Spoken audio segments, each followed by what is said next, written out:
കാനഡയുടെ ലോങ് വീക്കെൻഡിന് ഞങ്ങൾ ഫ്രണ്ട്സ് എല്ലാവരുമായിട്ട് ഒരു സ്റ്റേക്കേഷന് പോയായിരുന്നു.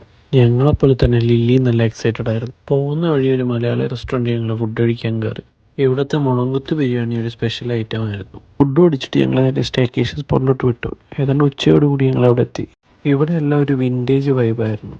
ഇൻറ്റീരിയർ എല്ലാം ക്ലീൻ ആൻഡ് എസ്തെറ്റിക് ആയിരുന്നു. പുറകിലെ വ്യൂ അന്യായമായിരുന്നു. ടെക്കിലെ ഫയർ പിറ്റും പ്രൈവറ്റ് ഡോക്കും എല്ലാം സ്റ്റേക്കേഷൻ്റെ മൂഡിൽ വെയിറ്റ് ചെയ്തു. ഡോക്കിൽ നിന്ന് വെള്ളത്തിൽ ചാടാൻ തോന്നും. വെള്ളം പേടിയായിരുന്ന ലില്ലിനെ അവസാനം ഒരുപാട് പണിപ്പെട്ട് ഡോക്കിലോട്ട് കൊണ്ടുവന്നു. പുള്ളിക്കാരി പിന്നെ സെറ്റായി. പതിയെ സ്റ്റേക്കേഷൻ മോഡ് ഓൺ ആയി തുടങ്ങി. എല്ലാവരും അങ്ങോട്ടും ഇങ്ങോട്ടും ചളിയടിച്ചുകൊണ്ടിരുന്നു. ജെഫ്രി ആയിരുന്നു അതിൽ മുൻപന്തിയിലും. ഇതെല്ലാം കേട്ടിരുന്ന കുഞ്ഞിപ്പെണ്ണിറങ്ങി ഓടാൻ നോക്കി.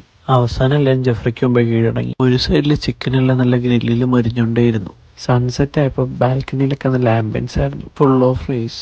ആഹാ, എന്തൊരന്തസ്. സൺറൈസ് ആസ്വദിക്കാൻ വേണ്ടി ഞാൻ പതുക്കെ ഡോക്കിലോട്ട് നടന്നായിരുന്നു. എന്തോ പെട്ടെന്ന് ശംഖുമുഖം ബീച്ചൊക്കെ ഓർമ്മ വന്നു. സൺസെറ്റ് എൻജോയ് ചെയ്ത് സമയം പോയി അറിഞ്ഞില്ല. പിന്നെ ക്യാമ്പ് ഫയർ ഒക്കെ ഇട്ട് കുറെ ഫോട്ടോസൊക്കെ പതുക്കെ എടുത്ത് full power full vibe. Camp ഫയറിന്റെ ഒരു ചൂടിൽ ഞങ്ങൾ നൈറ്റിൽ എൻജോയ് ചെയ്തു. അപ്പോഴേക്കും ചിക്കനെല്ലാം നല്ല ഗ്രില്ലായി മുരിഞ്ഞ് സെറ്റായിരുന്നു. ഫുഡൊക്കെ സെറ്റാക്കി ഞങ്ങൾ പതുക്കെ ഡിന്നർ അടിച്ചു. പിന്നെ കിടന്നുറങ്ങി. രാവിലെ എണീറ്റ് ചെക്കൗട്ട് എല്ലാം കഴിഞ്ഞ് കുഞ്ഞു പിള്ളേരുമായിട്ട് കുറച്ച് ഫോട്ടോസ് എടുത്തു.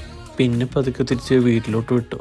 പോകുന്ന വഴിക്ക് കുറച്ച് ഓഫ് റോഡ് എക്സ്പീരിയൻസ് ഒക്കെ ഉണ്ടായിരുന്നു. പിന്നെ ഒരു മിനി ഗോൾഫിൽ ചവിട്ടിയായിരുന്നു. കാനഡയുടെ സ്പെഷ്യൽ കുറച്ച് ഐസ്ക്രീം എല്ലാം കഴിച്ചു. ഈ കാണുന്നവയൊക്കെ പല പ്രൊവിൻസുകളുടെ പല കാലഘട്ടത്തിലുള്ള നമ്പർ പ്ലേറ്റുകളാണ്. കുഞ്ഞിപ്പെണ്ണിന് ഈ കാറ്റാടിയൊക്കെ പുതിയ എക്സ്പീരിയൻസ് ആയിരുന്നു. പിന്നെ അവിടെ നിന്നിറങ്ങി കുറച്ച് മഴയൊക്കെ കൊണ്ട് നേരെ വീട് പിടിച്ചു. ഇന്നിപ്പോൾ അത്രേ ഉള്ളൂ.